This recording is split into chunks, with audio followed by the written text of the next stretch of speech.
Let's chat about the diagonalizability of linear operators and, by extension, matrices. So the first thing we want to do is talk about a theorem. Let T be a linear operator on a vector space V, and let lambda 1 to lambda k be distinct eigenvectors. If lambda 1 to lambda k are eigenvectors for T such that V1 corresponds to Vi corresponds to lambda I. In other words, this is the eigenvector that corresponds to this eigenvalue, right? Then the set of these k eigenvalues is linearly independent, okay?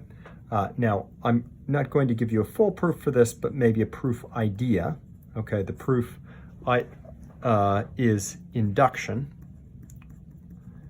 And think about this. If k equals 1, well, if you only had one thing, v1 isn't equal to 0, an eigenvector isn't equal to 0, and so it's a linearly independent set.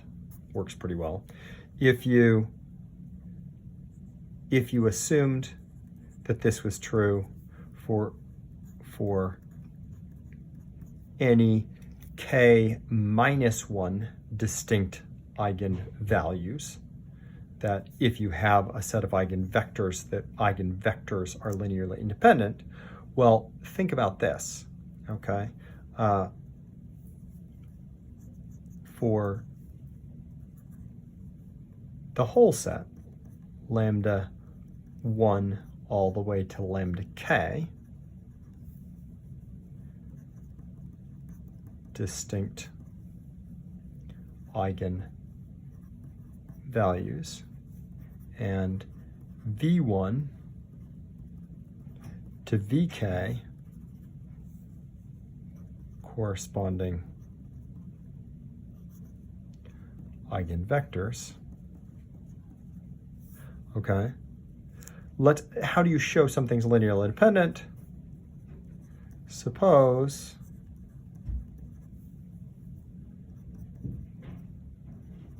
there were A1 to AK in the field such that A1 V1 up to AK VK was equal to 0, okay?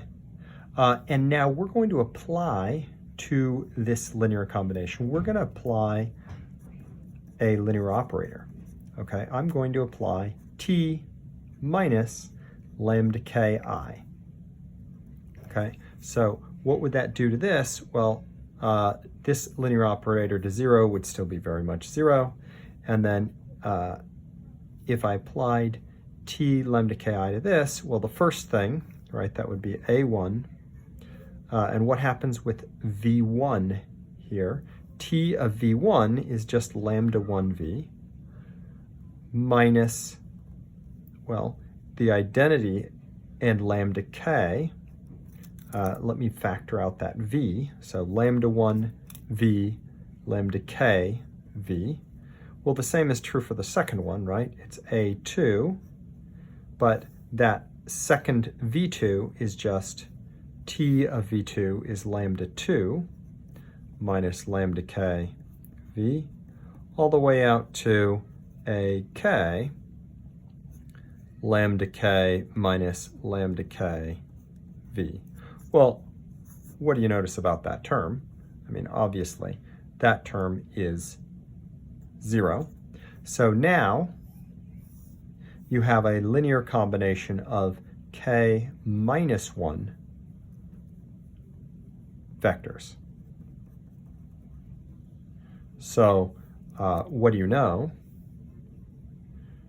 Terms are 0 by induction.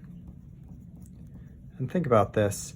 Well, you know, since these are distinct, but lambda I minus lambda k is not equal to 0 because by assumption they're distinct if I is not equal to k. So AI, this coefficient must be 0, this isn't 0, this must be equal to 0, right? And that says all the terms except the last one is 0, but if you pause and think about that, if all of these terms are 0, and you have a single term equal to 0, you know AK is 0 also, right? So that's a pretty good idea of how you can show those are linearly independent. And of course, the best case scenario is, let's imagine you have n distinct eigenvalues in an n-dimensional vector space. Well, then, you know, a linearly independent set of n vectors in an n-dimensional space means that you have, what, a basis. And that means T is diagonalizable, right?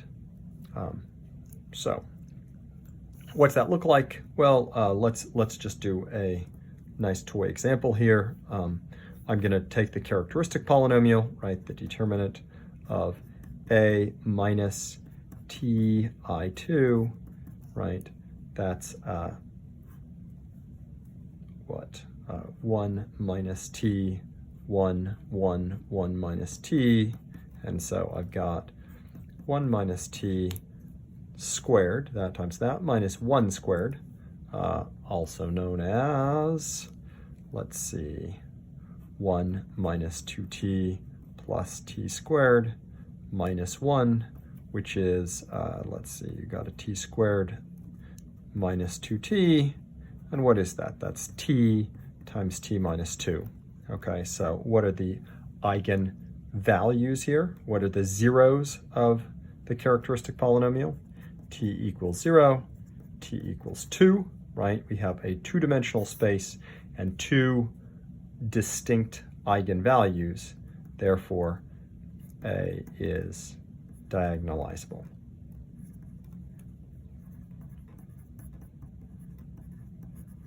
And remember, what I mean by a matrix being diagonalizable is just left multiplication by A is a linear operator that is diagonalizable, right? Hope that's helpful.